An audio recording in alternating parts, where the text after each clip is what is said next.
আমাদের তরুণ প্রজন্ম এখন ওয়ার্ল্ড কাপের হিস্ট্রি জানে, এই ব্রাজিল আর্জেন্টিনার হিস্ট্রি জানে, মেসি নেইমারের হিস্ট্রি জানে। দাঁড়ান,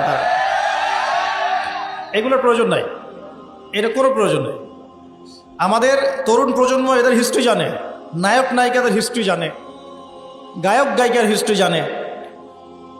ওই যে পতিতা, যেটা আধুনিক পতিতা আর কি, যারা সরাসরি পতিতা ভিত্তিতে জড়িত না থাকলেও মানুষকে উৎসাহিত করে, উদ্বুদ্ধ করে, অশ্লীলতার ফেরিওয়ালা, তাদের হিস্ট্রি জানে। বলিউড হলিউডের হিস্ট্রি জানে। আমাদের তরুণ প্রজন্ম সব জানে এগুলা, cricket, football, everything. Bollywood Hollywood, বিশ্বকাপ আসলে তো কথাই নাই। কিন্তু আমাদের তরুণ প্রজন্ম আমাদের শেকড় জানে না। কয়জন তরুণ জানে যে আমরা এমন একটা জাতি ছিলাম যারা সারা বিশ্বকে নেতৃত্ব দিয়েছি? নেতৃত্ব দেওয়া ডিফারেন্ট জিনিস, মানে সারা বিশ্বের কোনো কিছুই আমাদের পারমিশন ছাড়া হতো না। এমন একটা অবস্থা ছিল, বিশ্বের কোনো জায়গায় কোনো মুসলিমকে আঘাত করবে, অন্যায়ভাবে তাকে মেরে ফেলবে বা টর্চার করবে, এই সাহস কারো ছিল না। এমন যুগ ছিল। মুসলিম পুরুষের কথা বাদ দেন, মুসলিম কোনো নারীর দিকে চোখ তুলে তাকাবে বা তার ইজ্জত হরণ করবে এমন ক্ষমতাও কারো ছিল না। এটাকে রূপকথার গল্প মনে হচ্ছে না এখন? বিগত 100 বছরে এই পরিস্থিতি দেখে মনে হচ্ছে এমনও কি সময় ছিল? হ্যাঁ, এমন সময় ছিল। এই তো বেশি দিন আগের কথা নয়। ঘরে ঘরে হাফেজ ছিল, ঘরে ঘরে হাফেজ, ঘরে ঘরে আলেম, ঘরে ঘরে মুফতি মুহাদ্দিস ভর্তি। শুধু তাই নয়, বিজ্ঞানী দিয়ে ভর্তি, ফিলোসফার দার্শনিক দিয়ে ভর্তি, অ্যাস্ট্রোনমিস্ট দিয়ে ভর্তি, জ্যোতির্বিদ্যায় পারদর্শী, বায়োলজিতে পারদর্শী, কেমিস্ট্রিতে পারদর্শী, এরকম ঘরে ঘরে ছিল। বর্তমান বিশ্বের যে শিক্ষা সেক্টরগুলো আছে, প্রত্যেকটা সেক্টরের ভিত্তি মুসলিমরা দিয়ে দিয়েছে বিশ্বকে, জানেন?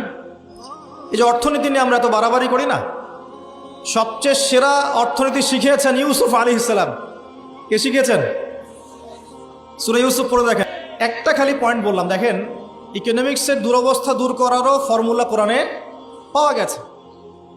আগেকার মুসলিমদের অবস্থা বলছি, জ্যোতির্বিজ্ঞান নিয়ে অনেক কথা হয় না, এই গ্রহে নাসাই পাঠাচ্ছে, সেই পাঠাচ্ছে। ভালো করে পড়ে দেখবেন, জ্যোতির্বিজ্ঞানের মূল নীতিগুলো, সূত্রগুলো দিয়েছে মুসলিমরা। মেডিকেল সায়েন্স নিয়ে অনেক কথা হয়, মেডিকেল সায়েন্স এগিয়ে যাচ্ছে, মেডিকেল সায়েন্সের মূল নীতিগুলো দিয়েছে মুসলিমরা। এই কেমিস্ট্রি তোমরা পড়ো, পর্যায় সারণী, মূলনীতি দিয়েছে মুসলিমরা। এই যে আমরা যে ল্যাপটপ চালাই, ইন্টারনেট চালাই, হ্যাঁ, ডিজিটাল যত কিছু চালাই, এর জন্য প্রয়োজন হচ্ছে অ্যালগোরিদম। কিসের অ্যালগোরিদম? এই অ্যালগোরিদম আবিষ্কার করেছে মুসলিমরা। এই অ্যালগোরিদম যদি মুসলিমরা আবিষ্কার না করতো, আপনি ল্যাপটপ চালাতে পারতেন না, কিছুই করতে পারতেন না। এর বেস দিয়েছে কে? মুসলিমরা। এই যে ম্যাথামেটিক্স নিয়ে এত ফকর করি, ম্যাথামেটিক্স, তাই না? এর বেসও মুসলিমদের থেকে এসেছে। আপনারা কি জাবর ইবনে হাইয়ানের নাম শুনেছেন? আচ্ছা, বাদ দেন তার কথা। আপনারা কি ইমাম রাজির নাম শুনেছেন? আচ্ছা, ফিলোসফি, দর্শন, এর মূলনীতি দিয়েছেন তিনি। অনেক, ইবনে সিনার নাম শুনেছেন?